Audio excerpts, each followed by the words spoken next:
Okay, now on to the tight end position. This is going to be the last position we actually give you a top 10 list for each of us. For the kickers and defenses, we're going to give you some selections, do some discussion, but not really go through a top 10. We don't feel that's warranted this time.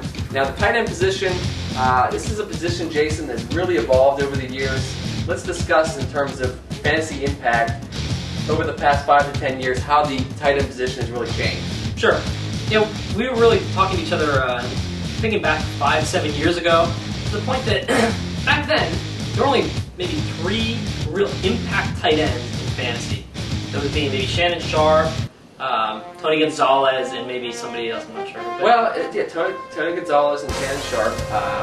And in reality, when you went to a draft, if you didn't get Shannon Sharpe or Tony Gonzalez, you pretty much waited to the end of the draft to get your tight end because the rest of the guys were so ordinary and not used in offenses.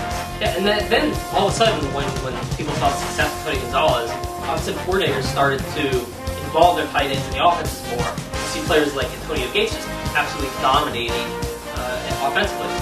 So now, it's very important to really analyze the tight end position in your draft. There are very good tight ends, 1 to 15, and it really makes sense to take a look and see if you see someone lower, because obviously the top guy is going to be Antonio Gates, and if you see someone lower down that you think might be overlooked, he might be a great value in a later round.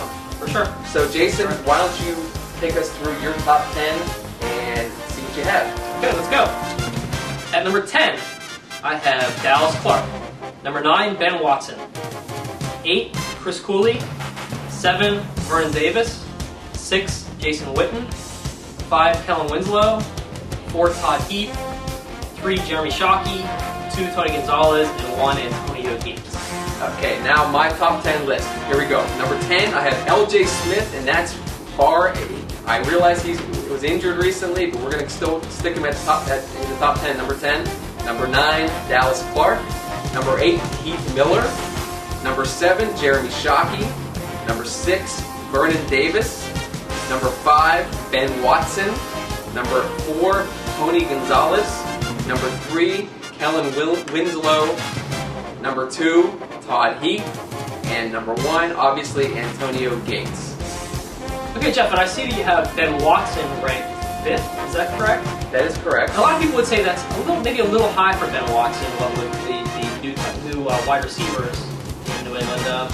Want to try and defend that pick? Sure. The one real risk I took was putting Watson in the top 5, and here's the reason. People see that New England added Dante Stallworth and Randy Moss, and see maybe they're not going to throw it at the tight end. But in my mind, it's an older Randy Moss. People are still going to double team him in the red zone, and that opens up options tremendously for Ben Watson. In addition, Daniel Graham is now with the Denver Broncos, and that was one main option in the red zone for Tom Brady. So I think Ben Watson is in for a nice year and a top 5 year at a tight end position. Jason, obviously I see your picks. You have Chris Cooley and you have Jason Witten in your top 10. Give me some explanation in terms of why you think they're going to succeed this year. Sure. Chris Cooley I see really as one of the only offensive threats in Washington. He had a nice year last year. I see it continuing this year. The wide receiving core there is generally pretty bad. Brandon Lloyd is a starter, I believe. So I see Chris Cooley as actually a viable threat, especially in the red zone. Santana Moss, but he's getting older. He is, for sure. And you asked about Jason Witten as well. Yes. And that age is a factor in Dallas' offense. Terry Glenn and T.O., both a year older. And I see Jason Witten. Jason Witten had maybe what I would say a down year last year. I think he was ranked generally 12th fantasy-wise in tight ends, something like that. 12th. So I see him as a possible candidate to have a much better year this year. I see him potentially being a bigger part of that offense than he was last year. Okay. Fair enough. Now, I want to ask one more question. We both have Vernon Davis in our lists. I see him as a really potential number 2 in a couple of years to Antonio Gates. Right now I have him at number 6. I'm down a little lower.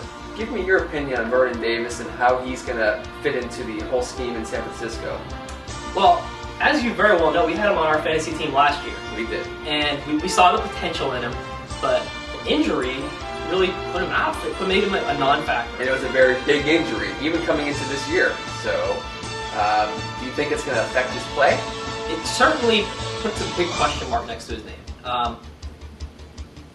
They brought in Daryl Jackson in San Francisco, so they do have maybe some sort of a threat to take some attention away from Davis. Maybe it'll open him up a little bit more, but it is a question mark. If you pick up Vernon Davis, you have to make sure you get a pretty decent backup for him, because your backup may be starting 3/4 of the way or a quarter way through the season. I agree. I think he could become Alex Smith's biggest target. You do have Daryl Jackson there. You have some other guys, but Vernon Davis he was a first round draft pick a year ago, and he's the guy they want to take over this offense. So finally, Jeff, what would be the earliest that you would select the tight end in this draft? Well, I think that I would take a Antonio Gates maybe in the late third, early fourth round. It would depend upon who is still on the board.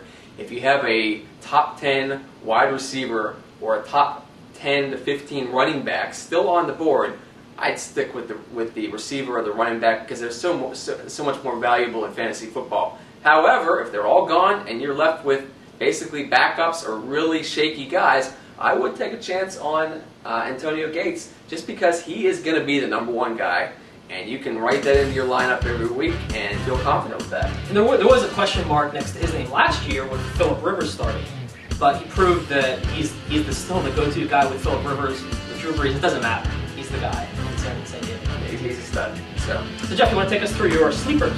Yes.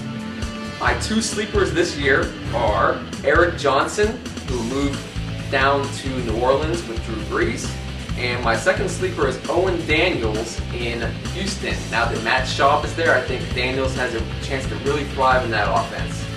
Jason, who are your two? My two sleepers, maybe it's a bit of a reach being a sleeper, but my number one sleeper is Desmond Clark of Chicago, and my other sleeper, I think, is a sleeper.